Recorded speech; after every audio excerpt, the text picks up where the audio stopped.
نحمده ونصلي على رسوله الكريم اما بعد فاعوذ بالله من الشيطان الرجيم رب اشرح لي صدري ويسر لي امري واحلل عقدة من لساني يفقهوا قولي رب زدني علما رب زدنی علما۔ کروڑہان کی درود و سلام امام الانبیاء ساقی کوثر حضرت محمد صلی اللہ علیہ وآلہ وسلم کے لیے خاص۔ لا یؤمن احدکم حتی اکون احب الیہ من والدہ ووالدہ والناس اجمعین۔ رسول پاک سے محبت مسلمان کا اولین شیوا ہے، اور ایک مین بات محبت اور اطاعت، یہ دو چیزیں ہیں، یہ دونوں چیزیں لازمی ہیں، یعنی ایک چیز سے کام کبھی نہیں چلے گا۔ دو چیزیں محبت کے لیے لازمی ہیں، جب اطاعت اور محبت اکٹھی ہوگی تب اتباع ہوگی، تب رسول پاک صلی اللہ علیہ وآلہ وسلم کی پیروی ہوگی اور محبت کے ہم صحیح حقدار ہوں گے، صحیح معنوں پر عمل کریں گے۔ ایسے تو بہت سارے انسان ہیں جو ایسا کہیں گے کہ میں محبت کرتا ہوں رسول پاک صلی اللہ علیہ وآلہ وسلم سے، لیکن بہت سارے ایسے اعمال ہیں جو نہیں مانے گا تو وہ محبت نہیں ہوگی۔ اگر رسول پاک صلی اللہ علیہ وآلہ وسلم کی اتباع کرنی ہے تو ان کی ہر بات پر عمل کرنا ہوگا۔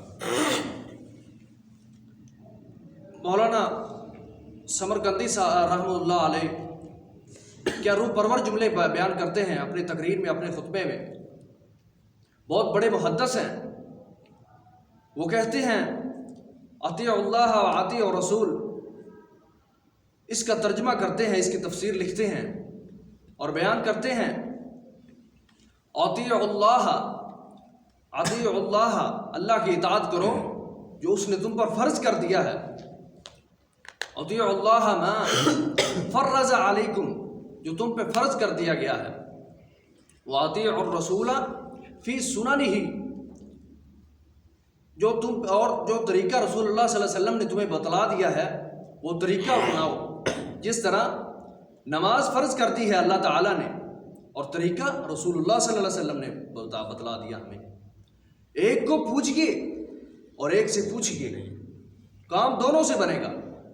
ایک آنکھ دائیں اور بائیں، کام دونوں آنکھوں سے بنا ہے۔ ایک دایاں ہاتھ اور ایک بایاں ہاتھ، کام دو ہاتھوں سے بنا ہے۔ اور ایک دایاں کان ایک بایاں کان، کام دو کانوں سے بنا ہے۔ ایک زمین اور ایک آسمان، کام دونوں سے بنے گا۔ اور ایک اللہ اور ایک اس کا حبیب، کام دونوں سے بنے گا۔ اور جو تیسری سائڈ پہ جائے گا بیڑا غرق ہو جائے گا اس کا۔ اگر محبت پہ چلنا ہے تو رسول پاک نے جو بیان کر دیا اس پر عمل کرو، جو رسول صلی اللہ علیہ وسلم نے کیا اس پر عمل کرو۔ امام جنید بن محمد کیا روح پرور جملے کہتے ہیں، کیا کمال کی بات کہتے ہیں۔ یقین مانیے، دل کی تختی پر لکھ کے لے جائیے۔ وہ 3 جملے کہتے ہیں، 3 باتیں کہتے ہیں کہ وہ جو ان 3 باتوں پر عمل کر جائے گا، 3 باتوں کو مان لے گا، اللہ تعالیٰ اس پر خیر کے دروازے کھول دیں گے، اس پر خیر کے تمام دروازے کھول دیں گے۔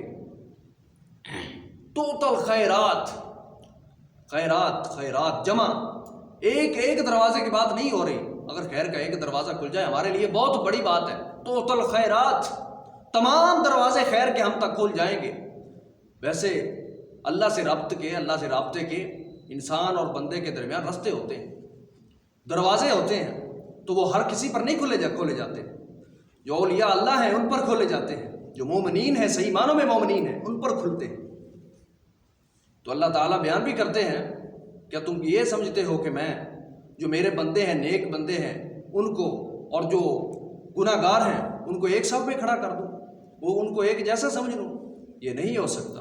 تو اس لیے توتل خیرات، جنید بن محمد کہتے ہیں کہ اس پر توتل خیرات، خیر کے دروازے رب کھول دیتا ہے جو 3 باتوں پر عمل کر لیتا ہے۔ پہلا کیا ہے؟ ان تینوں کی منزلیں ایک ہے۔ پہلی چیز رسول اللہ صلی اللہ علیہ وسلم کے نقش قدم کو اپنانا۔ رسول اللہ صلی اللہ علیہ وسلم کا نقش قدم کیا ہے؟ اس کی پیروی کرنا، اطاعت کرنا رسول اللہ صلی اللہ علیہ وسلم کے نقش قدم کی۔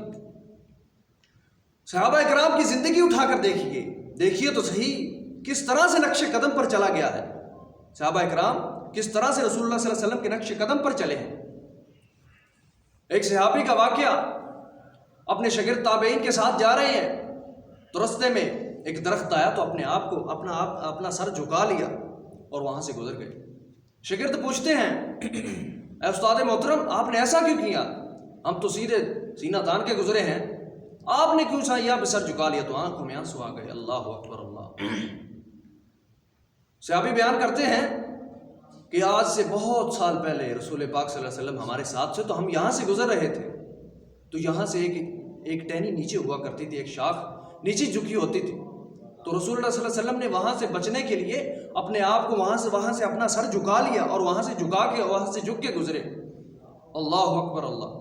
تو میرے دل نے گوارا نہیں کیا کہ رسول اللہ صلی اللہ علیہ وسلم یہاں سے گزر رہے تھے تو وہ یہاں سے جھکے تھے تو میں یہاں سے جھک کے نہ گزروں۔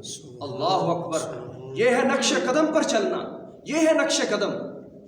یہ نہیں کہ جو رسول اللہ صلی اللہ علیہ وسلم نے کہا کہ داڑھی کو منڈوانا نہیں، داڑھی یہ شیپ وغیرہ نہیں کرانی، اس کو بخش دو داڑھی کو، تو آپ کیا حال ہیں بہتر جانتے ہیں ہمارے۔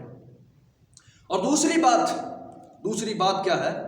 رسول اللہ صلی اللہ علیہ وسلم کی سنت کو اپنائیں، جو رسول اللہ صلی اللہ علیہ وسلم کا طریقہ ہے اس کو اپنایا جائے۔ تو کیا طریقہ تھا صحابہ کرام کا؟ کیا طریقہ تھا صحابہ کرام کا؟ آئیے سنیے سیدنا عمر رضی اللہ تعالی عنہ، ان کا کیا طریقہ تھا۔ حجر اسود کے سامنے کھڑے، حجر اسود کے سامنے کھڑے ہیں اور کیا جملے ہیں ان کے زبان پر، کیا بول رہے ہیں؟ اے حجر اسود، تو نہ کسی نفع کا مالک ہے اور نہ کسی نقصان کا مالک ہے، میں تو تجھے اس لیے چوم رہا ہوں کیونکہ تجھے اللہ کا حبیب چوم گیا ہے، میں تجھے اس لیے چوم رہا ہوں۔ تو نہ مجھے نفع دے سکتا ہے اور نہ مجھے کوئی نقصان دے سکتا ہے، تو نہ مجھے نفع کا وارث ہے نہ میرے نقصان کا وارث ہے، میں اس لیے چوم رہا ہوں، تجھے کملی والا چوم گیا ہے۔ اللہ اکبر اللہ۔ تو یہ ہونا چاہیے پیروی رسول اللہ صلی اللہ علیہ وسلم کی سنت کی پیروی۔ اس کے بعد جو تیسری چیز ہے رسول اللہ صلی اللہ علیہ وسلم کا طریقہ اپنانا۔ آپ اتباع کو کیا جانتے ہیں؟ آپ محبت کے بڑے بڑے بول جانتے ہیں، بس ہم محبت کے بڑے بڑے بول جانتے ہیں۔ کیا ابو طالب سے بڑھ کر محبت کر سکتے ہو؟ نہیں کر سکتے میرا بھائی، نہیں کی ہی نہیں جائے گی۔ 40 سال تک پرورش کی، 40 سال تک پرورش کی، اور کیا محبت تھی ان کی۔ دیکھیے جہاں پہ رسول اللہ صلی اللہ علیہ وسلم کا بستر ہے وہاں پہ اپنے بیٹے علی کو لٹا دیا۔ کس وجہ سے لٹایا؟ کہیں کافر آئیں تو میرا بیٹا علی قربان ہو جائے، میرا بھتیجا محمد بچ جائے۔ آپ امیر حمزہ سے زیادہ بڑھ کر محبت نہیں کر سکتے۔ جب لوڈی ان کے پاس آئی تو اپنے آپ کو قریشی خاندان سے کہلاتا ہے، تیرا بھتیجا محمد کا سر پھاڑ دیا اور تو یہاں پہ بیٹھا ہوا ہے، تجھے پتہ ہی نہیں۔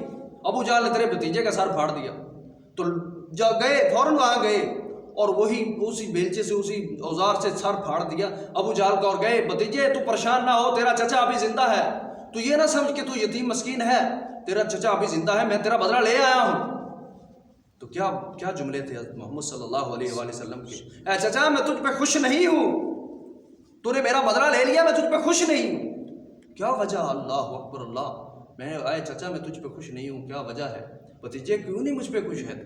امیر حمزہ بیان کرتے ہیں کیوں نہیں خوش ہے تو مجھ پہ کیوں نہیں خوش؟ کیا ہوا بھتیجے؟ میں نے تیرا بدلہ لے لیا ہے۔ رسول اللہ صلی اللہ علیہ وسلم نے فرمایا کہ میں جب تو اسلام قبول کر لے گا میں تب تجھ پہ راضی ہو جاؤں گا۔ تو کہا پڑھا کلمہ، اے میرے بھتیجے پڑھا دے پھر کلمہ، اگر تو اس چیز میں راضی ہے تو جتنی بھی محبت کرو اگر اطاعت نہیں ہے تو وہ محبت رائگا جائے گی۔ رسول اللہ صلی اللہ علیہ وسلم کے طریقوں کو اپنائیں۔ اتباع کی طرف آتے ہیں، اتباع کیا ہے؟ اتباع کی انتہا کیا ہے؟ اتباع کو ہم نہیں پہنچ سکتے۔ اتباع، ایک صحابی بدو وہ آیا اور رسول اللہ صلی اللہ علیہ وسلم کا گریبان اس وقت کھلا تھا اور اس نے کھلا گریبان ساری زندگی اس نے اسی طرح اسی حالت میں گزار دی۔ میں نے اپنے رسول اللہ صلی اللہ علیہ وسلم کو اس حالت میں دیکھا ہے، میں اسی حالت میں ہی رہوں گا۔ اللہ اکبر اللہ۔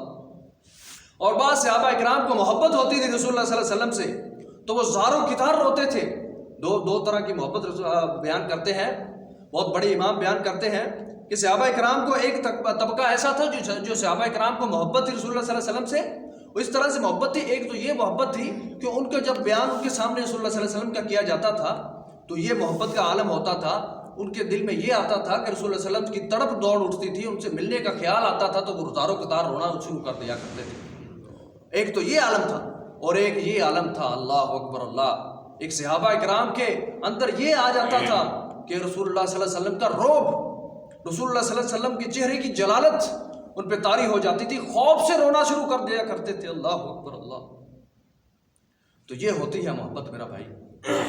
اگر محبت کرنی ہے تو اطاعت کرنی ہوگی, یہ نہیں کہ رسول اللہ صلی اللہ علیہ وسلم نے کیا فرمایا ہے اور آپ کیا کرتے ہیں. اللہ تعالیٰ سے دعا ہے کہ اللہ تعالیٰ ہمیں عمل کرنے کی توفیق عطا فرمائے اور صحیح معنوں میں اطاعت رسول کی توفیق عطا فرمائے. وآخر دعوانا الحمدللہ رب العالمین.